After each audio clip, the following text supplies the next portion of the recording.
সময় সংলাপে স্বাগত জানাচ্ছি। আমি তুষার আব্দুল্লাহ। সময় সংলাপে আমার সঙ্গে যোগ দিয়েছেন চিত্রশিল্পী মনিরুল ইসলাম। আপনাকে স্বাগত সময় সংলাপে। আমি আপনাদের জানতে চাই যে বিমূর্ত শিল্পের সঙ্গে ছবি আঁকার সঙ্গে বা চিত্রশিল্পীদের কাছে একটা বড় বিষয় যে বিমূর্ত বলা হয়, যে বিমূর্ত চিত্রকর্ম। এখানে আবার বলা হয় যে বিমূর্ত এরকম একটা যে সাধারণ দর্শকরা বুঝতে পারে না, সুতরাং শিল্পী একটা কিছু এঁকে দিচ্ছে, এটা এক ধরনের দর্শকদের সঙ্গে কেউ কেউ প্রতারণার কথা বলে, দর্শকদের ফাঁকি দেওয়ার কথা বলে।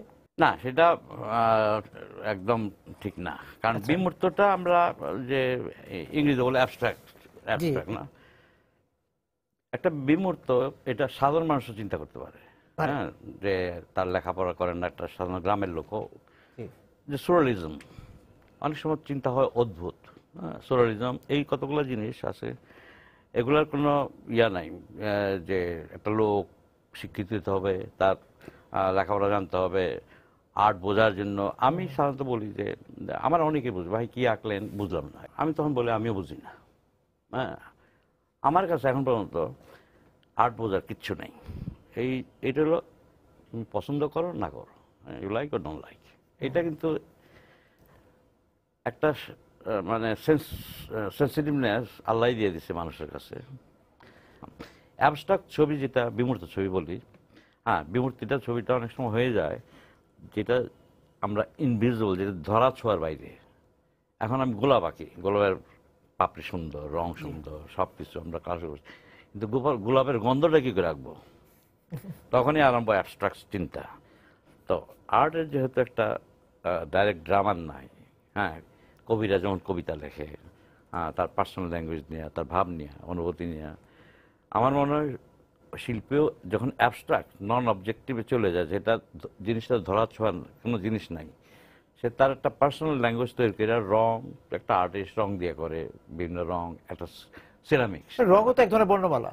শিওর, হ্যাঁ, কিন্তু যে সিরামিক করে সে তার তো রং নাই, সে তো মাটিতে করে যে স্কাল্পচার করে, এগুলা কিন্তু media, painting, drawing, etching, graphic আর্টের ভিতর লিথোগ্রাফি, তারপর সিরামিক্স, তারপর রবীন্দ্রনাথের বহু ছবি আঁকছেন উনি, কালি খসড়া ছবি, হ্যাঁ, তা পাইছে জল রং, কলম এইসব দিয়ে। কিন্তু ওনার মতো বিরাট লোকের এত বড় সময় ছিল না একটা পেন্টিং নিয়ে 5 দিন কাটানোর। হ্যাঁ, রানিং একটা ফাউন্টেন যেমন, মানে এটার কোনো অবস্টাকল নাই, এইভাবে উনি করে গেছে। তো আমি বলতেছি যে বিমূর্ত ছবিগুলা এখন যে আমরা যারা ছবি আঁকছি, যারা বিমূর্ত, এটা আমার মনে হয় আমরা এটা ওয়েস্টার্ন আর্টের একটা বিরাট ইনফ্লুয়েন্স, পশ্চিম থেকে নেওয়া। এবং আমরা যখন আর্ট কলেজে ভর্তি হচ্ছি, এটা কিন্তু ওই যে রয়্যাল স্কুল অফ আর্টের ওই টেন্ডেন্সিতেই মানে আরম্ভ, বিগিনিং। আমাদের এই উপমহাদেশের যে চিত্রকলার যে ইতিহাস, সেখানে কি বিমূর্ত ছিল না? সেখানে বিমূর্ত দুইটা জিনিস বলি, ইসলামিক আর্ট যেটা আমাদের, সেটা তো আমাদের যে আমি এটা পেলাম গিয়া স্পেনে, যে যখন আরবরা ছিল প্রায় 800 বছর যে স্পেনে, ওদের যে আলহামরা বা কর্ডোবার মসজিদে যে টাইলসগুলো আছে, এগুলো বিমূর্ত টোটাল। এই টাইলসগুলো এত সুন্দর, সেখানে ডিজাইন, হ্যাঁ, সেটা হারমোনি, রিপিটেশন, এবং যেটা এমটি স্পেস কোথাও নাই, খালি স্পেস নাই। তো ওই জিনিসগুলো একটা বিরাট আর্ট করে গেছে তৎকালীন মুসলমানরা। আর আলহামরাতে অর্নামেন্টাল ডেকোরেশন সব, কিন্তু কোনো পাখি বা অন্য কিছু নাই, কনস্ট্রাকশন আয়াত দিয়ে করা, কিন্তু ক্যালিগ্রাফি ওয়েতে। তো ক্যালিগ্রাফি আর্ট আমি বলতেছি যে আমি বাহরাইনে দেখলাম অপূর্ব, কিন্তু ওরা যে লিবার্টি নিয়ে করে, উইথ অল রেসপেক্ট, যে ল্যাটারিংগুলো আছে, কেউ নৌকার মতো করে, পাখি করে, ইয়া করে, তারপর তাছাড়াও কফি আছে, অন্যান্য ল্যাঙ্গুয়েজ আছে।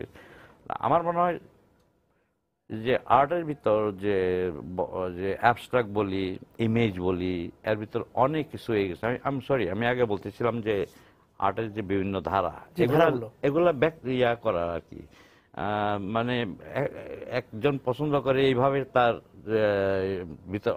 ভিতরে যে চিন্তাধারা এইভাবে সে বাইর করতে পারে মাটি দিয়ে।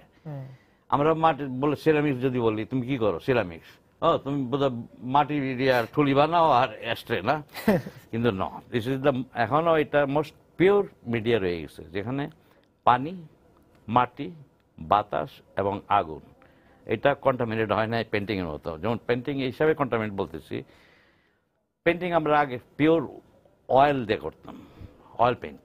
হ্যাঁ, এখন অ্যাক্রিলিক এখন এসেছে, কেন, এখন অ্যাক্রিলিক, তারপর ডাস্ট, মার্বেল ডাস্ট, মানে আর্টিস্টদের যে চারকোল আসছে। এত যে ইয়ে হচ্ছে, এক্সপেরিমেন্টাল কাজ হচ্ছে, হ্যাঁ এটা ভালো। কিন্তু কিন্তু ওই যে আগের যে পিউরিটি, যে পিওর, যে পারফেকশন অ্যান্ড পিউরিটি দুইটা, এবং এজ আর্টিস্ট আমি বলবো পারফেকশন বলতে কিছুই নেই। হ্যাঁ, যতই বলি আমরা পারফেকশন, নেচার ইটসেলফ, যখন আমরা দেখি কাছে একটা গাছ সবুজ বা পাহাড়, 1 মাইল দূরে গেলে পাহাড়টা নীল হয়ে যায়। হ্যাঁ, যে নেচার চেঞ্জ হইতেছে প্রত্যেক সেকেন্ডে।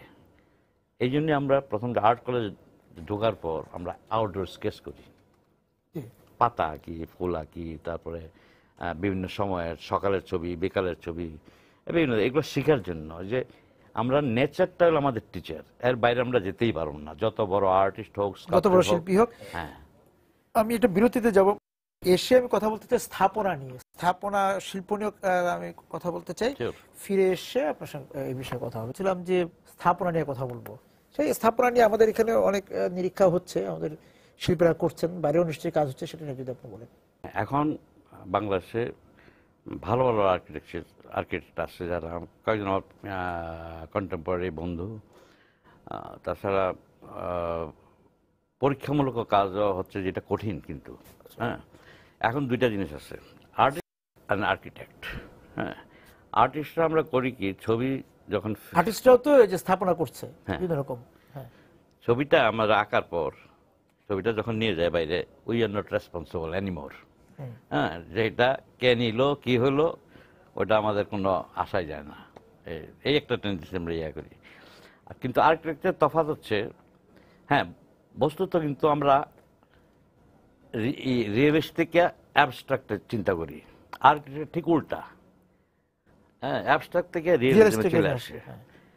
এখন আর্কিটেকচার একটা কিন্তু ফ্রোজেন, আমি বলি ফ্রোজেন স্কাল্পচার। আচ্ছা, আর্কিটেক্ট একটা, এটা বোঝা যায় যে আমরা তাজমহলের সামনে যাই বা কোনো একটা প্যালেসেস বা সুন্দর বিল্ডিং এর, আমরা সবসময় সিমেট্রিক্যালি মাঝখান থেকে পুরোটা জিনিস নিতে চাই, যাতে পুরো জিনিসটা আসুক। এটা মানে আমরা তখন আমাদের ইন্টেরিয়র যে একটা অ্যাস্থেটিক মাইন্ড রয়ে গেছে, ওইটা আবার মানে অ্যাক্ট করে, তখন বিল্ডিং না দেখে কিন্তু স্কাল্পচার ভাবতেছি। তো এই যে আর্কিটেক্টদের যে রেসপন্সিবিলিটি, যে এটার সামনে দেখতে হবে, তার রেসপন্সিবিলিটি পিছনে দেখতে হবে, সাইড বা দিকে, ডান দিকে, তারপর ভিতরে যেটা ফাংশনাল। হ্যাঁ, এবং সেটা লাইট আছে কিনা, তারপর দেখা গেল যে বৃষ্টি পড়তেছে ঘরের ভিতর, তারপর যে মালিক সাহেব বললো কি ভাই কি করলেন, এটা হ্যাঁ ঠিক করেন। কিন্তু এই যে আর্কিটেক্টদের রেসপন্সিবিলিটি আছে, এটা আর্টিস্টদের থেকে বেশি আর কি। তারপর আর্টিস্ট আর্কিটেক্ট, আর্কিটেক্ট আর্টিস্ট, যেমন ফ্রাঙ্ক গেরি বিখ্যাত, সেগুলো আর্টিস্ট আর্কিটেক্ট প্রথম কিন্তু চিন্তা করে আর্ট নিয়ে এসে। তার বিখ্যাত গুগেনহেইম মিউজিয়াম, সে আগে আমি বলছি যে নেচারটা যেগুলো আমাদের গুরু, আর তার কাছ থেকে শিক্ষা নিতে হয়। বার্সেলোনা যে স্পেনে আছে বিখ্যাত ইয়ে আর কি, Gaudi, beginning of the century আর কি, তার যে পার্সোনালিটি, যে ইয়ে বিল্ডিংগুলো দেখলে বোঝা যায় মেল্টিং, গলে পড়ে যাচ্ছে। আচ্ছা, হ্যাঁ, গাউদির এইভাবে আর্কিটেক্টদেরও পেইন্টারদের মতো একটা পার্সোনালিটি গ্রো করে, বিল্ডিং দেখে বোঝা যায় এটা তার করা। এই যে আমাদের লুই খান যে ছবি, তার দেখলেও বোঝা যায়, যাই করুক যে লুই খানের। আর যে ফ্রাঙ্ক গেরি যে বিখ্যাত, যে এখন খুব বিখ্যাত মিউজিয়াম করলো ইয়ে বিলবাও স্পেনে, এটা দেখার জন্য কয়েক মিলিয়ন লোক আসে মিউজিয়ামটা দেখার জন্য। এখন কনসেপ্ট অফ মিউজিয়াম আমি বলবো যে এটা দরকার আমাদের, প্রথম থাকতে হবে একটা ক্রিয়েটিভ বিল্ডিং, সুন্দর একটা বিল্ডিং। এই যে মিউজিয়ামগুলো আমরা ছবি দেখতে যাই উইকেন্ডে, এটা কিন্তু কনসেপ্ট খুব ডিফারেন্ট। ফ্যামিলি যখন গেল, সেখানে তার বাচ্চা কাচ্চা নিয়ে যায়। হ্যাঁ, তারপরে এটা স্পেস থাকতে হবে, সুন্দর বিল্ডিং, সামনে স্কাল্পচার, গার্ডেন, তারপর more important should be very good coffee house inside, তারপর শপিং সেন্টার, হ্যাঁ যেটা আর্ট রিলেটেড। মানুষ যে শহরে, ঢাকা শহরে ঘুরে ঘুরে আপনার কাছে কতটা এই যে স্থাপত্যটা কত শিল্পসম্মত মনে হয় আপনার কাছে? আর ঢাকায় একদিকে আমি ছিলাম খুব অপটিমিস্ট, কিন্তু আমি ফাইনালি আমি দেখবো যে এটা খারাপ লাগে, অনেক জিনিস আমরা নষ্ট করে দিচ্ছি, নষ্ট করে। হ্যাঁ, যেখানে আমি আইসা শুনলাম যে লালবাগের যদি গেট ইয়া ওয়াল কাইটা গ্যারেজ করতে যায়, সেখানে তো এটা ভেরি ডেঞ্জারাস। হ্যাঁ, তা আমাদের তো যে যে কনজাস্টেড প্রত্যেকটা যে যে আমরা ওই সিভিক সেন্স এবং অ্যাস্থেটিক সেন্স দুইটাই আমাদের ক্রাইসিস। কিন্তু আচ্ছা, দুইটা ঘাটতি আছে। হ্যাঁ, আমার পার্সোনালি ঢাকার মোড়গুলা আমি জানি না কেন, এই যে বড় বড় মোড়গুলো আছে না, চত্বর, এগুলা কেন ভিজিবিলিটিকে প্রথম নষ্ট করে? এটার হাইট গুলা প্রথমে করে, এই চত্বর প্রথম ফাংশন হবে গাড়িগুলো ঘুরছে কিনা দেখার জন্য, কিন্তু এটা কেন উঁচা কইরা প্রথম এটার ইয়ে করা, ভিজিবিলিটির দরকার না যে গাড়ি দেখার জন্য। হ্যাঁ, কিন্তু এটা আমার খুব মানে মনে হয় যে এটা খুব একটা ভালো করতেছে না, ওই যে ইয়াগুলা চত্বরগুলা না, সেটা লো করতে হবে। এটা পার্সোনাল অপিনিয়ন। তার অনেক কিছু আছে যেগুলো এখন হাইডিং অবস্থায় আছে। যেমন আমি থাকি ধানমন্ডিতে, একটা সুন্দর ওয়াল আছে, এটা আমার ড্রিম, অনেক সময় দেখি আর কি, যেটা যে ঈদগার মাঠটা ধানমন্ডিতে পুরান একটা বিল্ডিং, এইটাকে আজকে যদি সামনের জিনিসগুলো সরাই একটা লাইটিং দিয়ে দেয় ওয়ালে, যেগুলো যে কোনো কান্ট্রি করতো এটা।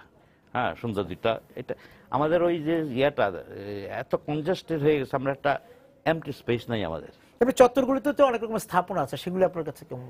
হ্যাঁ, সেগুলো কতগুলা ভালো, কতগুলা আমি পার্সোনালি পছন্দ করি না, কারণ এটা আমার ব্যক্তিগত অপিনিয়ন। এখন আমাদের দেশ দরকার যে সামারে এত গরম, যদি সুন্দর ফাউন্টেন করে, ছোট ছোট ফাউন্টেন, বা তারপর আমাদের মেনটেন্যান্সের অভাব। এই যে একটা সুন্দর সার্কের সময় করে গেল একটা নিতুন কুণ্ডু আমাদের সিনিয়র, সেটা মেনটেন্যান্স নাই।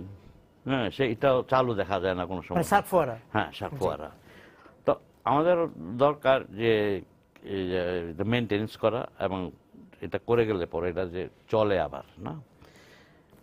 তারপর বলতেছিলাম স্থাপত্য সম্বন্ধে, যে কতগুলো জিনিস দেখলে, আজকে আমি এত বছর আছি, এখন স্পেনে আছি 45 বছর। টলেডো ছিল একসময় মুসলমানদের রাজধানী, সেখানে সেই শহরটায় কিন্তু 3টা জুইশ, খ্রিস্টান, মুসলিম 200 ইয়ার্স তারা কোনো ঝগড়া বিবাদ করে নাই, পিসফুলি রয়ে গেছে। এখনো তারা টলেডোতে গেলে মনে হবে শাঁখারিপট্টির কথা, একটা মানে এই যে ন্যারো স্ট্রিট, কিন্তু ওইটা আমাদের দেখলে বোঝা যায় কত ক্লিন করে রাখছে। এই জন্য টুরিস্ট যে আমরা শহরকে সুন্দরভাবে দেখা, সুন্দর রাখা এবং দেখা, দেখলেই তো আপনি রাখতে পারবেন। হ্যাঁ, রাখা এবং দেখা, এবং এটা যে আমাদের ওল্ড জিনিসগুলো আমাদের রাখতে পারি নাই। আমি আবার আলোচনায় ফিরবো একটা বিরতিতে।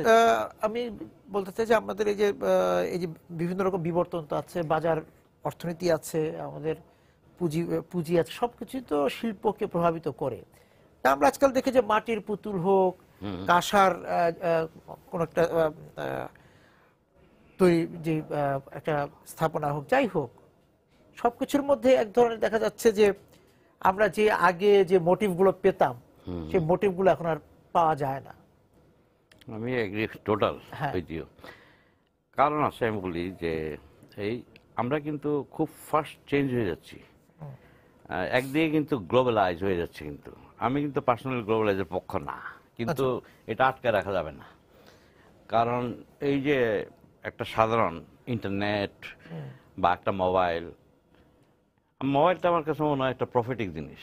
হ্যাঁ, যে এখানে বসে আমি অস্ট্রেলিয়াতে ছবি দেখে কথা বলতেছি।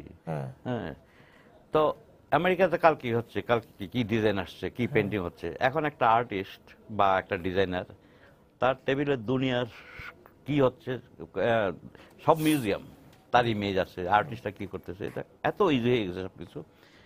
এটা আলটিমেটলি আর্টিস্টরা দেখে, খুঁজে খুঁজে দেখে, সব দেখে এবং চায় সে তার ছবি বা তার ক্রিয়েশন নতুন মডার্ন কিছু করতে যায় কিনা। গুড আর্ট যেটা, সেটা সবসময় থাকবে। হ্যাঁ, এর ভিতর আছে যে আর্টিস্টরা, যে পিকাসো যেমন বলে গেছে যে আর্ট সম্বন্ধে, যে ব্যাড ওয়ান, সে ব্যাড মানে ডাইরেক্টলি বলছে সে কপি করে, আর যে গুড ওয়ান সে চুরি করে। তফাৎ আছে, চুরি আর কপি করা। হ্যাঁ, কোনটা কপি কোনটা চুরি? হ্যাঁ, কপি একটা দেখে এটার অনুযায়ী আচ্ছা, হ্যাঁ, আচ্ছা, আচ্ছা। যত কাছে যেতে পারে। মানে আমি মানে হ্যাঁ। মানে ক্যাটালগ দেখে একটা ছবি এঁকে ফেললাম। হ্যাঁ, পিকাসো হলো he is like a sponge. আচ্ছা। মানে তার এত ডাইনামিক ওয়ে ছিল, তার এত স্পঞ্জের মতো ক্যাপাসিটি। হ্যাঁ। ব্রাক এক সময় তার ব্রাক সে 3 মাসে 1 ছবি আঁকছে উইথ লট অফ ইনভেস্টিগেশন কইরা কিউবিজম। পিকাসো এক নজর দেখলো, তারপরে রাত্রে গিয়া 3টা বড় বড় ছবি নামাই দিল। ওই টেন্ডেন্সির আরো ফ্রেশ, মোর পিওর। আচ্ছা। না, তার যে এই capacity Picasso is a Jack. মানে এটাকে কপি বলা যাবে না। না না না, সে বলছে আর কি মানে সে ধারণা নিয়েছে। হ্যাঁ, তার না কপি তো করে নাই সে। হ্যাঁ। হ্যাঁ, হি রব দি থিং, কিন্তু রবেরও কায়দা আছে। হ্যাঁ, তো এগুলা এই কথাই বলে আর কি। কিন্তু ফাইনালি যে ছবিটা যে আর্টের জগতে আমরা তো সবসময় বলি হারি আপ এভরিথিং, এখন কিছু দ্রুত। সবকিছু দ্রুত, কিন্তু আর্টের পিওর আর্টে গেলে আর্টই বলবে ওয়েট, টেক ইউর টাইম, সময় নাও। হ্যাঁ, সময় দাও। হ্যাঁ, আর্ট যখন বলবে তখনই আরম্ভ করো কাজ। তারপর অনেক কথা আছে এগুলোর ভিতর, যেমন যে আমাদের একমাত্র যে শিল্প, যে কোনো অ্যাস্থেটিক্স, সিভিক্স বা ছবি, সিনেমা হতে পারে, কবিতা, এগুলো আমাদের ভিতর যে আমরা খাই, কিন্তু ইউরোপিয়ানরা বলে আমরা খেলে পর আধা ভাত পেট ভরে, আর যতই খাই, আর আধা পেটের কতগুলো টিস্যু আছে এগুলো ওপেন থাকে। আচ্ছা। তো এইগুলারে ওদের খাওয়া হইলো কালচার। আচ্ছা। ওই কালচার না করলে তখনই আরম্ভ হইব ভায়োলেন্স। আর ভায়োলেন্সের মূল মানে খাওয়াটা একটা সংস্কৃতি।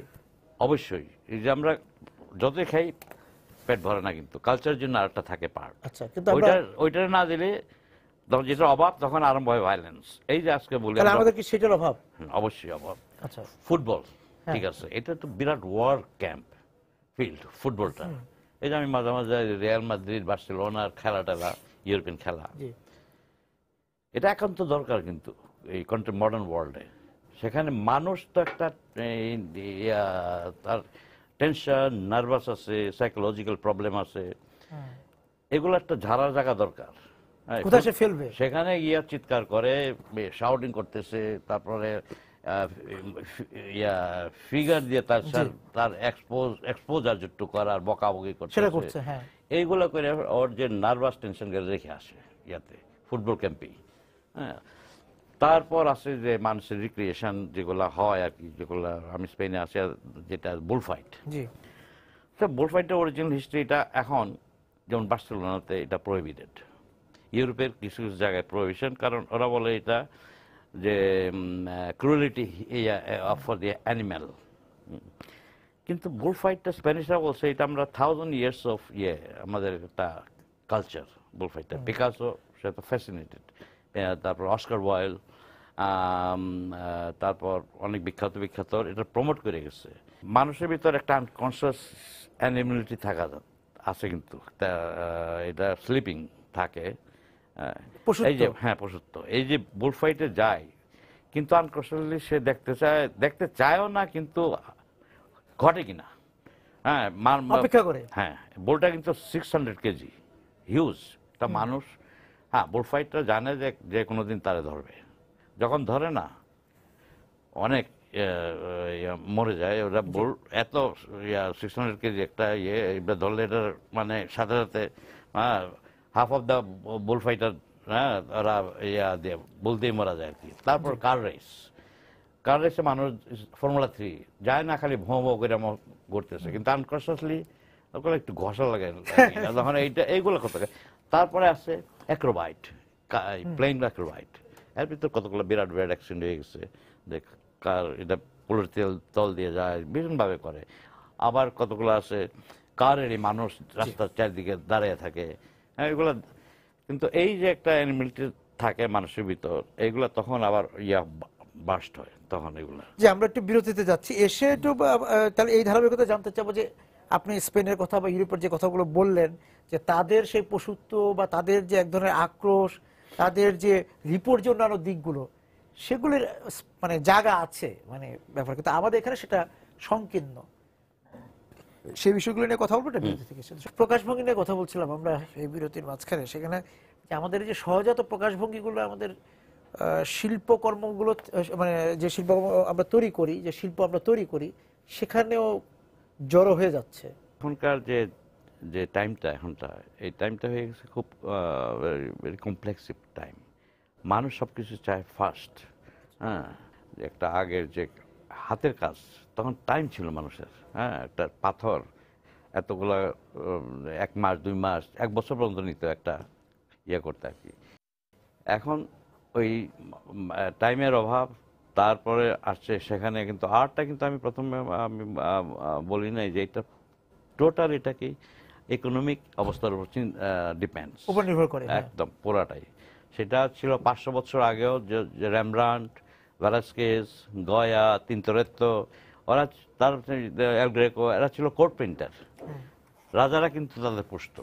আর্ট স্কুল বলে কিছু ছিল না তখন। তো এই যে পেইন্টাররা ছিল রেমব্রান্ড বা গয়া, তারা একটা রাজপ্রাসাদের কোথাও একটা পাশে একটা ছিল জায়গা, সেখানে তার কিছু ডিসেবল ছিল, ওরা রং তৈরি করতো। তখন কোম্পানি ছিল না রঙের। এই জন্য এখন একটা দেখা যায় ছবি, প্রত্যেকটা আর্টিস্টের রঙের একটা টোনাল ডিফারেন্স, কারণ তখন তো ফ্যাক্টরি ছিল না। এখন স্পেনের যে রং হইতো পিগমেন্ট ছিল, যে তিসি তেল, হল্যান্ডের তিসি তেল একরকম না। হ্যাঁ, যেই জন্য রেমব্রান্ডের ছবি দেখা যায় একটু ব্রাউন, গয়ার ছবি দেখা যায় একটু ব্ল্যাক স্টোন, অন্য পেইন্টার দেখা যায় যে ভেলাস্কেজ আরেক জায়গায় থাকতো একটু রেড স্টোন। এগুলা কিন্তু ইয়ের জন্য, পিগমেন্টের জন্য আর কি। তো রাজারা যে এই তারা রাখতো এই আর্টিস্ট, তাদের ছেলে মেয়ের পোর্ট্রেট করা, চার্জে ছবি আঁকা, বেডরুমে, তারপরে বিভিন্ন ট্যাপেস্ট্রি করার জন্য ওদের। তাছাড়া ছবি আঁকা মাত্র মানে তাদের প্রহিবিশন ছিল যে এইটা আঁকা যাবে না। ওরা কিন্তু সোশ্যাল লাইফটা টাচ করতো না, বাইবেলিক ছবি আঁকতে হবে। হ্যাঁ, যেই জন্য দেখা যায় বিদেশি মিউজিয়ামে হ্যাঁ সব বাইবেলিক স্টোরিজ। এখন কিন্তু এখন আমার পার্সোনাল রিডিং যে 400-500 বছর পর খুব একটা চেঞ্জ হয়নি। হ্যাঁ, কারণ আর্টটা একমাত্র ডিপেন্ডস ইকোনমিক্সে, টাকা পয়সার, যে ধনীরা এটা ইয়ে করতে পারে আর কি, মেনটেন করতে পারে। এটা রাজাদের হাত থেকে ব্যাংকারদের হাতে চলে আসছে।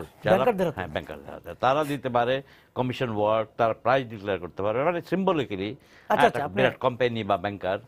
হ্যাঁ, কিন্তু একটা জিনিস পরিবর্তন হয়েছে, সেটা বাধ্যবাধকতা নাই, যে আর্টিস্ট সে তার সাবজেক্ট চয়েস করতে পারে।